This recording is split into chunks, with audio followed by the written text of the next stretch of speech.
70 কোটির Mohun Bagan super giant team তারা হারের হ্যাটট্রিক নিয়ে বছর শেষ করলো। সব খবর ডিটেলে বলবো, তার আগে আমি বলবো মোহনবাগান টিমের চিরপ্রতিদ্বন্দ্বী ইস্টবেঙ্গলের কথা।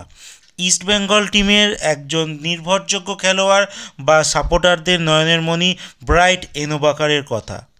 হ্যাঁ বন্ধুরা, ব্রাইট ইনোবাকারে তিনি তার সোশ্যাল মিডিয়ায় একটি ছবি পোস্ট করেছে। তো সেই ছবি নিয়ে কিন্তু বোঝা যাচ্ছে যে ব্রাইট ইস্টবেঙ্গলের প্রতি কতটা দুর্বলতা রয়েছে। আর এইটাও কিছুটা ইশারা করছে তিনি কি আদৌ ইস্টবেঙ্গল টিমে ট্রান্সফার উইন্ডোতে আসতে পারেন।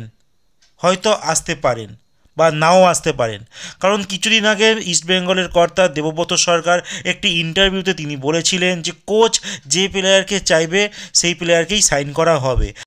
আর তার জন্য ইমামিকে যে পরিমাণে কো স্পন্সর এনে ফিনান্সিয়াল হেল্প করা যায় তার জন্য তারা চেষ্টা করবে। তো দেখা যাক ব্রাইট ইনোবাকারে ইস্টবেঙ্গল টিমে আবারও ফিরে আসে কি না। তো এইবার আমি মুভ করছি মোহনবাগান সুপার জায়েন্ট আর কেরালা ব্লাস্টারের ম্যাচের কথা।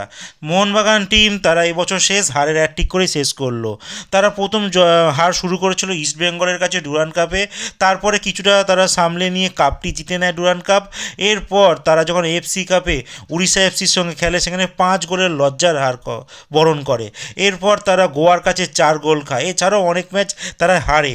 ইতিমধ্যেই মোহনবাগানের কোচের উপরে কিন্তু প্রশ্নচিহ্ন থেকে যাচ্ছে। আমরা যদি নেক্সট ট্রান্সফার উইন্ডোতে তাকে যদি তার জায়গায় না দেখি তাতেও কিন্তু আমরা অবাক হব না। এবার আমি কিছু স্ট্যাট বলে দিই কেরালা ব্লাস্টার ম্যাচে। তো সেখানে শট মোহনবাগান টিম 13খানা নিয়েছে আর কেরালা ব্লাস্টার নিয়েছে 16খানা। আর অন টার্গেট মোহনবাগান টিম মাত্র 1খানা রেখেছিল আর কেরালা টিম রেখেছিল 5খানা। বল পজিশনে মোহনবাগান 60% আর কেরালা টিম 40%। আর পাশে মোহনবাগান 443টা আর কেরালা টিম নেয় 311খানা। কর্নার মোহনবাগান 7টা আর কেরালা টিম 8খানা। আর এই জয় নিয়ে কেরালা টিম তারা 1 নম্বর স্থানে চলে গেল। 12 ম্যাচ খেলে 26 পয়েন্ট নিয়ে তারা 1 নম্বর স্থানে রয়ে গেল। দ্বিতীয় স্থানে গোয়া 9 ম্যাচে 23 পয়েন্ট। আর মোহনবাগান সুপার জায়েন্ট তারা 5 নম্বর স্পটে তারা থেকে গেল, সেখানে তারা 10 ম্যাচে 19 পয়েন্ট সংগ্রহ করে।